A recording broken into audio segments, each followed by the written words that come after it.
नमस्कार दोस्तों, आपका स्वागत है आपके ही YouTube चैनल LLP पर। आज मैं आपके साथ ऑनरेबल सुप्रीम कोर्ट के एक ऐसे जजमेंट की चर्चा करने वाला हूं जो इस पूरे कोरोना काल के लिए बहुत ही महत्वपूर्ण जजमेंट है और honourable mister justice Ashok Bhushan की डिवीजन बेंच के द्वारा ये निर्णय कोरोना काल में जिन्होंने अपने परिजनों को खोया है उनके लिए बहुत ही महत्वपूर्ण है और एक तरीके से एक ऐतिहासिक फैसला भी कहा जा सकता है। ये जो केस है ये कोरोना से जिनकी डेथ हो जाती है और उसके कई अलग अलग कारण होते हैं। हम सब जानते हैं कि जो मृत्यु प्रमाण पत्र दिए गए हैं पूरे भारत में अलग अलग राज्यों के द्वारा, तो इसमें कोरोना को कहीं दिखाया गया है कारण मृत्यु का, कहीं पर नहीं दिखाया गया, कहीं पर किसी और वजह को मृत्यु का कारण बता दिया गया है। इस तरह की चीज़ें देखने में मिली हैं, जबकि परिजनों का ये सीधा मत है कि कोरोना की वजह से ही अंतिम रूप से उनके परिजन मृत्यु को प्राप्त हुए, जो कि बहुत ही दुखद है। जिसमें किसी का वश नहीं है तो उसके लिए कुछ नहीं किया जा सकता। हाँ, ये ज़रूर है आगे की तरफ देखा जा सकता है बस। तो ये सुनवाई इनके समक्ष जब हो रही थी तो कुछ चीज़ें सामने लाई गई। पहला तो ये कि ये जो डिजास्टर मैनेजमेंट एक्ट 2005 का बना हुआ है, इसमें सेक्शन 12 में एक्स ग्रेसिया देने की व्यवस्था की गई है और ये कहा गया है कि जब भी कोई इस तरह का नोटिफाइड डिजास्टर जिसको सरकार ने माना हो, ऐसे केसेस में जिन भी लोगों की मृत्यु इस डिजास्टर की वजह से होगी, इस आपदा की वजह से होगी, तो उन्हें एक लमसम अमाउंट पे किया जाएगा सरकार के द्वारा। यहाँ पर एक बात और बता दें कि जब कोरोना की विभीषिका प्रारंभिक चरण में थी तो उस समय कुछ मृत्यु हुई थी, तो भारत सरकार के द्वारा एक असाधारण बजट में, जिसमें कि एक नियत धनराशि मृतक के परिवार वालों को देने के लिए उसमें कहा गया था, लेकिन रातों रात ये वापस ले लिया गया और इसके बाद कोई भी उसकी चर्चा नहीं हो रही थी। तब ऐसी परिस्थिति आई कि जो लोग कानून के जानकार थे उन्होंने देखा कि ये एक्ट अपने आप में एक ड्यूटी देता है भारत सरकार को, चूँकि ये सेंट्रल एक्ट है इसलिए भारत सरकार को एक मैंडेटरी ड्यूटी देता है, एक मैंडेटरी रिस्पॉन्सिबिलिटी देता है कि आपको ऐसी अवस्था से निपटने के लिए इस तरह के ग्रेसिया को देना होगा। लेकिन चूँकि इन्होंने वापस लिया तो इससे साफ पता चलता है कि ये देने की स्थिति में अपने को नहीं दिखा रहे हैं। उस चीज़ को करने के बाद अब क्या होता है, रीपक कंसल के द्वारा ऑनरेबल सुप्रीम कोर्ट में एक याचिका डाली जाती है जिसमें कि इसी सेक्शन 12 पर फोकस किया जाता है और एक्स ग्रेसिया की डिमांड की जाती है। उनकी न्यायालय से गुजारिश होती है कि वो सरकार को निर्देशित करें और साथ ही साथ एक और केस गौरव बंसल के द्वारा किया जाता है जो इस संबंध में था कि पूरे भारत में जो डेथ सर्टिफिकेट जारी किए जाते हैं वो अलग अलग ढंग से जारी किए जा रहे हैं। कोई एक सिंप्लीफाइड व्यवस्था नहीं है, कोई एक यूनिफॉर्म सर्टिफिकेट नहीं है जो भारत में हर जगह सेम हो। तो ये देखा गया, प्राय देखने में आया कि मृत्यु जिनकी हुई है उनके सर्टिफिकेट में कई बार कोविड होने के बावजूद आने वाले समय में कुछ कॉम्प्लिकेशंस हुई, तो कोरोना का नाम ना लिखते हुए कोविड-19 की वजह से ना देकर कोई अन्य कारण, चाहे वो हार्ट अटैक हो, चाहे वो निमोनिया हो, चाहे वो कोई अन्य जो भी मेडिकल टर्म्स में किया जा सकता हो। तो इस तरह की प्रैक्टिसेस ऑल ओवर इंडिया चल रही थी। तो इसको सुनिश्चित करने के लिए इस तरह की चीज़ें ना हो, इसी के लिए ऑनरेबल सुप्रीम कोर्ट में ये याचिकाएँ आई थी। बहुत सारे लोगों ने इंटरवेंशन एप्लीकेशन डाली थी, वो इंटरवेंशन एप्लीकेशन अलाउ भी हो गई थी और उन्हें भी इसमें शामिल कर लिया गया। तो कहने का तात्पर्य ये हुआ कि जब ऑनरेबल सुप्रीम कोर्ट के समक्ष इस संबंध में अपनी बात रखी गई तो सबसे पहले तो एक ही बात ये कही गई कि जो डिजास्टर मैनेजमेंट एक्ट है 2005 का, उसके सेक्शन 12 सब क्लॉज 3 में साफ साफ कहा गया है कि यदि कोरोना के कारण, जो कि एक नोटिफाइड डिजास्टर माना गया है भारत सरकार के द्वारा, ऐसी अवस्था में निश्चित तौर पे एक्स ग्रेसिया अमाउंट देने की बात उसमें कही गई है, लेकिन सरकार इसका कोई पालन करने के मूड में नहीं थी। बीच में उन्होंने किया भी था, उसको वापस भी ले लिया था, जो हमने अभी आपको बताया। तो अब क्या हुआ,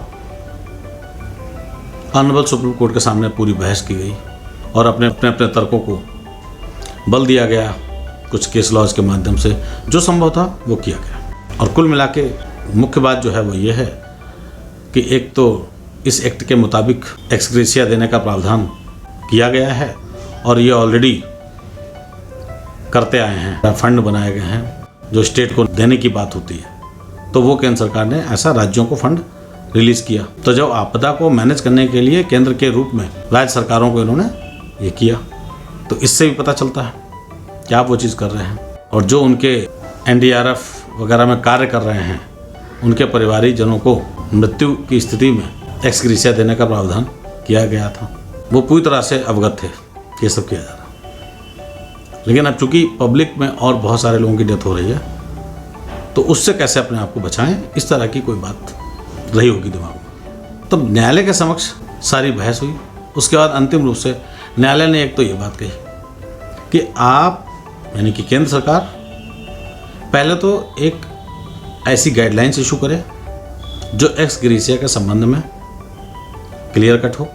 और हमारे द्वारा किए गए ऑब्जर्वेशंस को ध्यान में रखते हुए वो गाइडलाइंस बनाई जाए, ये भी उन्होंने कह दिया। दूसरे, उन्होंने कोई अमाउंट अपनी तरफ से नहीं कहा देने के लिए कि आप जितने भी मृतक हैं उनको एक ये अमाउंट दें, ऐसा कोई डायरेक्शन नहीं किया। हाँ, ये ज़रूर है,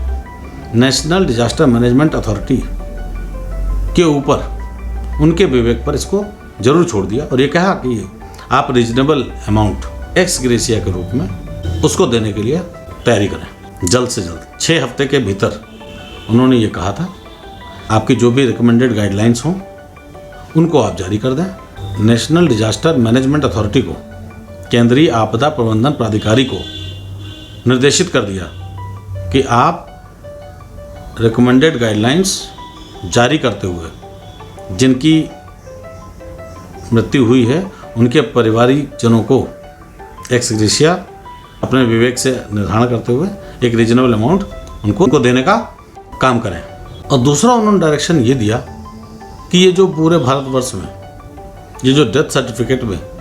इस तरह की बात आ रही है कि कहीं पर भी स्पष्ट ये नहीं लिखा जा रहा कि कोविड-19 की वजह से डेथ हुई, बहुत बार ऐसी बातें सामने आई। तो सबसे पहले तो उन्होंने कहा कि इस प्रोसेस को आप सिंप्लीफाई कर दीजिए और एक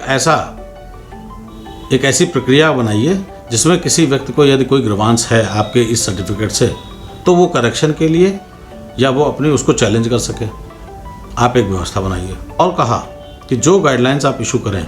उसमें पैरा नंबर 13 में जो उन्होंने ऑब्जर्वेशन दिए हैं कोर्ट ने, उन बातों का जरूर समावेश करें। क्योंकि कई बार ऐसा हो रहा है, कोरोना हुआ, एडमिट किए गए,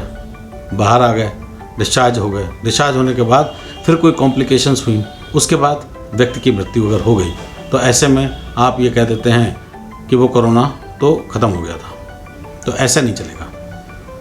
वो कोरोना से ही उसकी डेथ माननी चाहिए, क्योंकि कोरोना के ही कारण वो ऐसी कॉम्प्लिकेशंस बॉडी में पैदा हुई, ये मानना चाहिए। तो इस तरह से इस बात के लिए मुख्य रूप से निर्देशित कर दिया। अब आज इसकी सुनवाई हो रही थी। चूँकि ये 30 जून 2021 को जजमेंट दिया गया था और 6 हफ्ते का टाइम दिया गया था उन गाइडलाइंस को जारी करने के लिए, लेकिन पिछली डेट में केंद्र सरकार की तरफ से जो अधिवक्ता पेश हो रहे थे, उनकी तरफ से गुजारिश की गई कि हमें कुछ समय और दे दिया जाए, हमारा कार्य प्रगति पर है। तो ऐसे में उन्होंने समय आज तक का दिया था, लेकिन आज फिर समय की मांग की गई, तो न्यायालय को ये पसंद नहीं आया और उन्होंने काफ़ी कटाक्ष किया कि आप लगता तीसरा चरण भी समाप्त कर देंगे। कुल मिला के एक बार और 11 सितंबर तक का समय कंप्लायंस रिपोर्ट फाइल करने के लिए दे दिया है, ताकि ये जो जजमेंट 30 जून को दिया गया इसका पालन आपने किया ये पता चल जाएगा। तो 11 सितंबर तक ये दे दिया गया। इसका ये मतलब साफ है कि अब वो जो स्कीम, जो गाइडलाइंस इन्हें रिकमेंड करनी है वो आ जाएंगी और उनके आते ही फिर ये जो कोरोना काल में जिन लोगों की भी असमय दुखद मृत्यु हुई है, उनके पारिवारिक जनों को एक राहत के रूप में एक्स ग्रेशिया जो भी निश्चित किया जाएगा वो प्रदान किया जाएगा भारत सरकार के द्वारा। ये इस जजमेंट के कारण ही संभव हो पाएगा, वरना भारत सरकार के द्वारा तो ये नोटिफिकेशन निकालने के बाद इसको वापस ले लिया गया था, उस लाइन को हटा लिया गया था, जो अमाउंट देने की बात थी उसको वापस कर लिया गया था, उस चीज़ को डिलीट कर दिया गया था। तो आशा करता हूँ कि आपको ये वीडियो पसंद आया होगा, और यदि आपको ये पसंद आया तो मैं चाहूँगा कि आप इसे लाइक करें, कमेंट करें, सब्सक्राइब करें और ज़्यादा से ज़्यादा शेयर करें, ताकि ये जानकारी अन्य लोगों तक पहुँचे और सबका भला हो। तो अभी तक के लिए इतना ही, फिर मिलते हैं एक नई वीडियो के साथ। तब तक के लिए धन्यवाद।